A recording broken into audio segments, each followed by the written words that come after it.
is it logical to make comparisons with what happened in the Niger Delta with what is currently happening in the Northwest with banditry?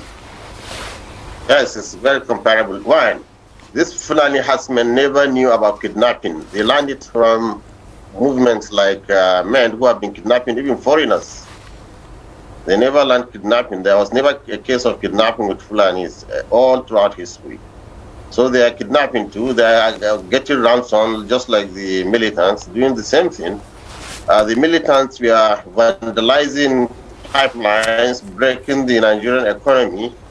The herdsmen were also breaking Nigerian economy by stopping people from farming.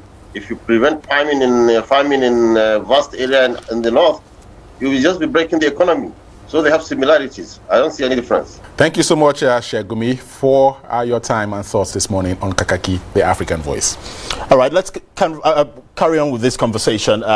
Joining us at this time is the President of the Southern Kaduna People's Union, SOKAPU, Honorable Jonathan Asake, who is also a former member of the House of Representatives.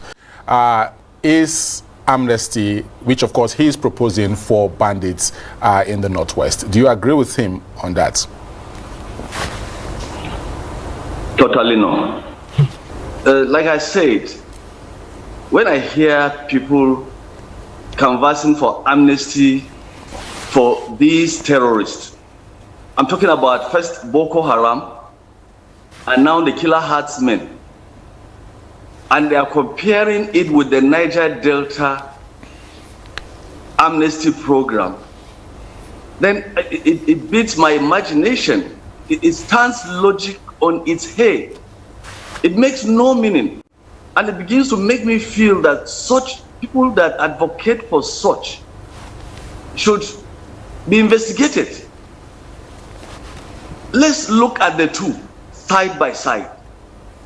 The Niger Delta militants were agitating for something tangible that they showed the world. This oil that everybody depends on in this nation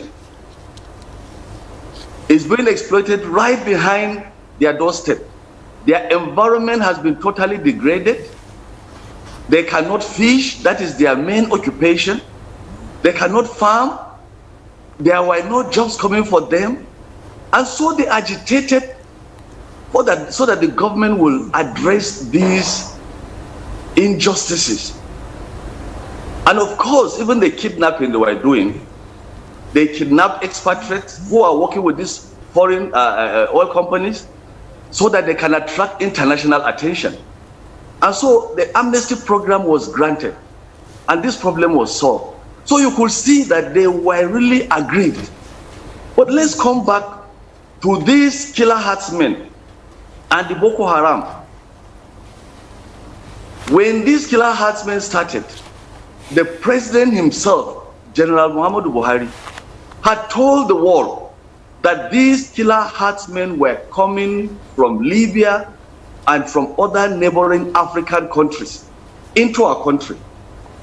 And as the head of state, the commander-in-chief, what did he do with our borders? That people are coming from outside to kill your citizens.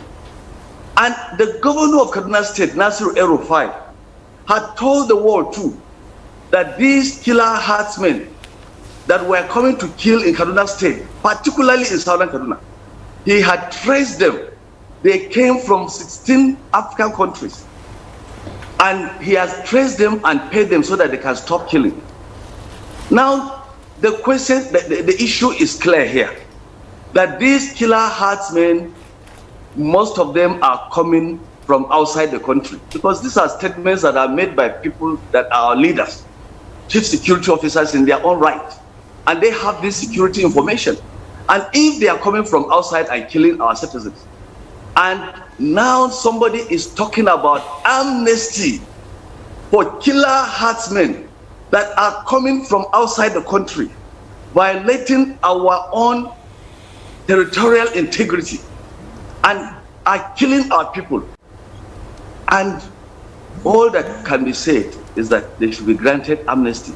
There is an agenda beyond this. there is something that is playing out that it's more than meets the eye. If not, what has been done to these killer herdsmen? I can tell you, I'm the leader of my people in Southern Kaduna. It is common knowledge that communities across all the local governments in Southern Kaduna, most of these communities have been displaced. In fact, Chukun local government today, 98% of the communities have been displaced. And nothing has been done about the plight of these people. They are in IDP camps. They cannot access their farms. They cannot go to harvest. They are starving, and no food is being taken to them. And it's ditto for most of the communities across the Middle Belt areas. In Nasarawa, in Plateau, in Taraba, in Benue. In fact, you will see IDPs, internally displaced people in Nigeria of 21st century that are being catered for, like in Benue. You see them in camps, you see children going to school, you see clinics there. They cannot go back to their farming environment. And nobody is talking about justice for these people.